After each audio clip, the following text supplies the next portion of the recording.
Welcome back to White Paper and Chill.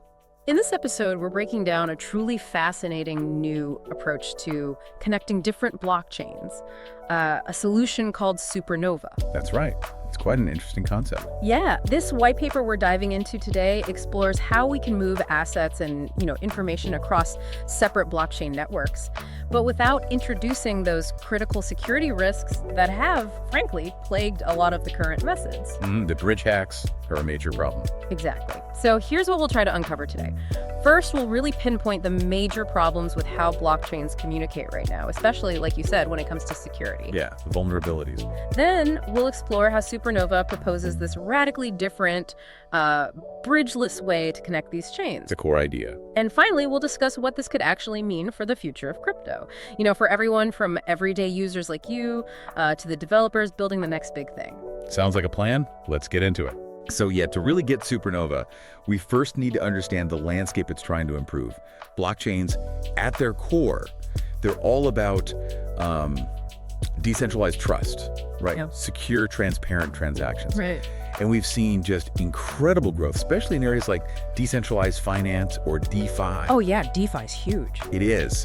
The white paper highlights that DeFi alone had roughly $37 billion in total value locked, TVL, as of a recent period. 37 billion, wow. And TVL, just quickly, that's basically all the money locked up in these DeFi apps? Pretty much, yeah. It's the total value of all assets locked within a DeFi protocol or across an entire ecosystem. It's a key metric. Shows you the scale and how much people are actually using these things. Okay, that makes sense. And with that much value flying around, these networks absolutely need to talk to each other. That's where bridges come in, right? They're the connectors. They're supposed to be, yes. They allow assets and data to flow from, say, chain A to chain B. But, and this is the crucial part the white paper points out, there's a critical flaw with most existing bridges, often called multi-sig bridges. Multi-sig bridges. Okay, what makes them so, vulnerable? Why are they the weak link? Well, the fundamental issue really is that these multi-sig bridges introduce new security assumptions. New assumptions? What do you mean? Think of it like this. When you use a blockchain, like, say, Ethereum or Solana, you're trusting its native security. That's upheld by thousands, sometimes hundreds of thousands, of validators and really sophisticated crypto proofs. Okay, makes sense. Solid foundation. Right. But when you move assets across a typical multi-sig bridge, you're suddenly relying on a completely separate, independent network of bridge nodes. You have to trust that a majority of these specific nodes are honest. Ah, okay, so it's not just the main blockchains I need to trust anymore. Exactly. It fundamentally changes the security model. Yeah. You're trusting this new intermediary group. So if I'm a user, the security of my assets, or maybe data I'm sending, it doesn't just depend on, say, Ethereum security anymore. It also relies on this new, often much smaller bridge network. Precisely. And if that network maybe has fewer validators, or maybe just a less robust security design, it basically becomes a huge blinking target for attackers, right? Is that the weakest link idea? That's exactly it. The white paper puts it really powerfully. A chain is only as strong as its weakest link. And unfortunately, bridges have, undeniably proven to be that weak link. There was a report cited highlighting that around $2 billion has been stolen, just from bridge hacks alone. $2 billion, that's staggering. It really is. And that's not just a number. That's countless users losing savings, projects getting their reputation shattered. It's not just about the financial loss, though that's huge. It severely erodes user confidence in the whole ecosystem, slows down adoption. Yeah, that makes it crystal clear why this isn't just some, technical puzzle. It's more like an urgent crisis of confidence. It really sounds like the current ways of connecting chains have these significant, glaring vulnerabilities. They absolutely need fixing for crypto to really grow. Totally agree. The demand for cross-chain stuff is there, but the security hasn't kept pace. So I think that definitely answers our first big question. Do we need this? The answer seems like a resounding yes. Absolutely. Okay, so let's unpack Supernova then, because the white paper presents it as Supra's, comprehensive answer to these security problems. They call it a trustless bridge, or maybe more accurately, a relay bridge. We just talked about how normal bridges make you trust a middle network. So what does trustless or bridgeless really mean for Supernova? How is it different? What's really fascinating here is the core design philosophy. It fundamentally shifts the whole paradigm. Supernova aims to preserve the native security assumptions of the blockchains themselves, the ones you're already using. Okay, preserve native security. Yet it completely avoids introducing a new middle network with its own separate security requirements, its own set of trust assumptions that are different from the underlying chains. So no separate committee of bridge validators to trust. Exactly. No new trusted third party in the middle. Okay, then how does Supernova actually verify events across chains? How does Chain B know what really happened on Chain A without some intermediary telling it? This is the core innovation. It's really clever. The destination chain directly verifies the correctness of events on the source chain. Directly. How? Imagine Chain B literally looking at Chain A's state and essentially recomputing or confirming Chain A's consensus for that specific event. Whoa, okay, so Chain B does the work itself. Yes. It's a fundamental shift away from relying on that multi-sig majority agreement from separate bridge nodes. If a relay node that's the entity passing the message tries to tamper with the information, it gets caught immediately. Because the destination chain itself is doing the cryptographic heavy lifting. Yeah. It's confirming the source chain's state. It's like having the judge review all the evidence directly instead of just reading someone else's summary. Okay, that makes sense. The destination chain is the ultimate verifier. Precisely. Now here's where it gets really interesting, and honestly, it sounds almost too good to be true. The white paper claims that for most situations, Supernova safety is guaranteed even if all of its relay nodes are malicious. They literally cannot tamper with or spoof requests, if that's actually true. What's the game changer here? Does this just completely flip how we think about cross-chain security, moving beyond just honest majority ideas? It absolutely does. I mean, think about that claim. It signifies a massive leap. Traditional bridge security. It hinges on a simple majority of honest nodes. 51% need to be good guys. Right. Supernova, though, shifts the trust model entirely because the destination chain directly validates the source chain's state proof. Malicious relay nodes simply cannot lie effectively. They can try, but the math won't check out on the other side. Exactly. Their attempts to tamper would be immediately identified and rejected by the destination chain's own verification logic. Now, for the system to remain functional for what we call liveness, the ability to actually process transactions, it only requires one honest relay node. Just one. To pass the message along. Just one honest node to simply relay the correct information. That's it. Wow. This means the system is incredibly robust against even large-scale attacks on the relay network itself. The security isn't in the relays, it's in the chains doing the checking. That really does remove the problem of degrading decentralized trust. You're back to trusting the chains themselves. And the white paper also mentions a few other key benefits. Low latency, that's huge for user experience. Yeah, you want those transfers to feel fast, almost instant. And revertible bridge requests. What's that about? That's a great safety feature. It means a transaction can essentially be undone if the cross-chain action doesn't complete within a set time. Oh, nice. So no more funds stuck in limbo forever if something goes wrong. Exactly. It's a fantastic layer of user protection. Yeah. And importantly, it imposes no rate limiting on asset transfers. No rate limits. Why is that important? Well, for high-volume applications, for big DeFi protocols, or just for enabling truly global liquidity, you can't have artificial bottlenecks slowing things down. Got it. So, faster, safer, more robust, and potentially capable of handling massive volume. That's the promise. Okay, let's try to make this a bit more concrete. The white paper uses Ethereum as an example, which makes sense. It's huge. Ethereum has, hundreds of thousands of validators? Incredible security. Over 770,000 as of last year, yeah. But verifying its full consensus on another chain, the paper says that would be incredibly gas-intensive. What does gas-intensive mean in practice, and how does Supernova sidestep that? Yeah, gas-intensive basically means it would eat up a huge amount of computational power on the destination chain. And consequently, it would be super expensive in terms of transaction fees. Probably slow, too. Yeah. Just not practical. This is where Ethereum's own evolution actually helps. Ethereum introduced something called a sync committee as part of its updates. Sync committee, right? Yeah, it's a smaller subcommittee, just 512 nodes, and it gets refreshed roughly every 27 hours. This sync committee provides a much more efficient, kind of lightweight way to verify Ethereum's consensus on other chains. More lightweight, so cheaper and faster to check. Exactly. It makes a relay bridging model like Supernova actually feasible without needing those massive, prohibitive computational resources. Okay, but I can hear people thinking right now, wait, hold on. A smaller committee. doesn't that just bring back a central point of failure, or at least a more vulnerable one? Yeah, that's the immediate question, right? The white paper even mentions criticisms about this sync committee not having a direct slashing mechanism. First, what's slashing again? And then, why does the paper argue the sync committee is still secure enough? Good questions. So slashing is basically a built-in security thing in many proof-of-stake chains, like Ethereum.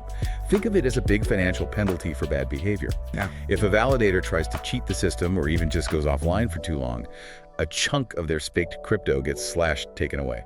Ouch. So it's a strong economic reason to behave. Exactly, a very strong disincentive. Now, about the Sync Committee's security, the white paper points to studies. These studies show the probability of a dishonest Sync Committee actually forming is, well, astronomically low. Like how low? Okay, get this. Even if you assume, hypothetically, that 1/3 of all Ethereum validators were dishonest, which is already an extreme scenario, the chance of a randomly selected sync committee not having at least 10% honest validators is something like 1 in 10 to the power of 31 years. 10 to the... Wow, okay, that's basically never. Pretty much negligible, yeah. Plus, the studies also mention that beyond just protocol rules like slashing, there are practical security things. Like, reputational damage, the sheer economic cost and difficulty of coordinating an attack among 512 entities. Things that deter bad actors in the real world. Okay, so statistically, it's incredibly unlikely to be compromised due to Ethereum's overall security. But the white paper does acknowledge a very specific, super hypothetical edge case: potential collusion between a dishonest sync committee and a malicious relay node working together. How does Supernova handle that nightmare scenario? Right, the double whammy attack. In that very specific, highly unlikely situation with Ethereum, the paper clarifies that you still need that one honest relay node. It's needed to submit the correct block information within Ethereum's finality time, which is about 12 minutes. Finality time, that's when a transaction is basically irreversible. Yeah, considered permanent on the chain. Yeah. So if conflicting blocks appear, one malicious, one correct equivalent, the destination chain can be programmed to pause, basically, to ignore them initially. Okay, hit the brakes. Exactly. Then a governance body, maybe a DAO, a decentralized autonomous organization, can step in. They can validate what actually happened and make sure the correct transactions get processed. So a human oversight layer for extreme critical edge cases. Precisely. It adds that final backstop, ensuring ultimate safety even if automated mechanisms face some unprecedented coordinated attack. Got it. So, boiling it down, relay nodes watch Ethereum for events like sync committee changes or cross-chain requests. They bundle these events with cryptographic proofs, send them over to the superchain, and then the superchain itself directly validates these events using the public keys of Ethereum's sync committee. It's super checking Ethereum's homework directly. It's a good way to put it. And what's also really neat is Supra's own Layer 1 blockchain design. Their consensus mechanism uses something called threshold signatures to attest blocks. Threshold signatures. Yeah, it's a technique where multiple parties cooperate to create a single signature, but no single party can do it alone. This makes it inherently easy and super efficient to verify Supra's blocks on any other chain. Oh, interesting. So trustless bridging isn't just an app they build, it's kind of baked into their core infrastructure. Exactly. It seems like it's designed in from the ground up. And because this approach is truly trustless, the relay nodes don't need special permission. They don't need to be approved by Supra. Right. No permissioning, no enrollment. So anyone in the world could potentially run a relay node and help pass these messages. That's the idea. And that's really why they can call it a bridgeless cross-chain solution. It genuinely removes the need for that trusted set of intermediaries. It's a big conceptual shift. Definitely. Okay, let's pivot to the big picture stuff, because this is where it really matters for people listening. First off, how will this fundamentally improve crypto? And maybe even more important for many, how would this impact end users, the retail community, consumers? What does this mean for you? Fundamentally, I think it brings an entirely new level of security to moving assets between chains. That's the headline. By removing that weakest link, the vulnerable, trust-based bridge network, it massively reduces the risk of those devastating hacks and losses. Okay, so less risk of getting hacked when moving funds. Yeah, and for end users, for the retail community, that means a huge increase in confidence.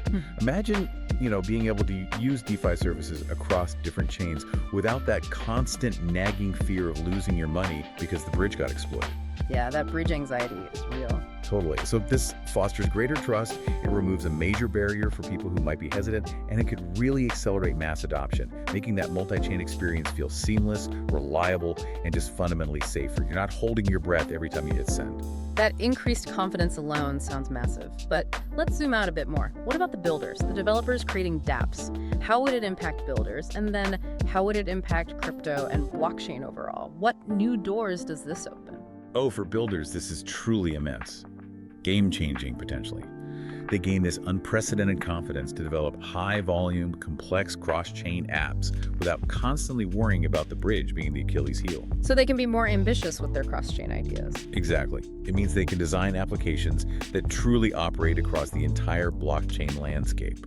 They can leverage the unique strengths of different chains, maybe the speed of Solana, the deep liquidity on Ethereum, the specialized features of Aptos or Sui, without being crippled by insecure or fragile connections between them. What kind of things could that enable? Well, you can see truly global liquidity pools, maybe seamless multi-chain gaming experiences where your assets work everywhere, innovative financial products that were simply too risky to build before. It just expands the design space enormously. Yeah, I can see that. And this kind of bridgeless tech, you mentioned Near's Rainbow Bridge, Polkadot Snow Bridge, they're also exploring similar ideas, leveraging that Ethereum Sync committee too. It suggests this isn't just Supra's idea, but maybe an industry-wide shift towards more robust, secure ways for chains to talk to each other. I think so. It points towards a more mature phase of interoperability. And the white paper saying Supra is building supernova instances for other chains like Aptos and Sui that shows this isn't just an Ethereum-specific thing, right? The design is broader. Absolutely. It shows the potential applicability of this core design philosophy across different blockchain architectures. It's aiming to be a general solution. So the overall impact on crypto and blockchain then is what? A more connected future? Definitely. It's a definitive move towards a more secure, more interconnected, and ultimately a much more usable ecosystem. It's about actually fulfilling that promise of a truly decentralized and interoperable multi-chain future, allowing innovation and value to flow freely without the constant shadow of these catastrophic security breaches looming over everything. So it's like better foundations. Yeah, stronger foundations for whatever comes next. So wrapping this up, what does this all mean for you listening? Well, Supernova represents a really significant step forward in how blockchains can connect. By having the destination chain directly validate events from the source chain, it creates this bridgeless path. And that fundamentally enhances security, dramatically cutting down the systemic risk that's really plagued cross-chain solutions for years. Yeah, the white paper clearly demonstrates how this approach, while obviously still evolving, offers some incredibly robust safety properties. It really does promise a future where assets, information, value, it can all flow freely and securely between all these diverse blockchain networks, building that confidence that's been, frankly, lacking and enabling a truly interconnected, decentralized world. It definitely makes you wonder if the very design of a blockchain, like Supra's use of threshold signatures, can inherently support trustless bridging. What other built-in solutions, maybe hidden in consensus mechanisms or data structures we haven't fully explored yet, could fundamentally transform how decentralized applications work? Making them even safer, more integrated, maybe more powerful in ways we haven't even imagined yet. Something to mull over. Definitely food for thought. Until our next white paper and chill.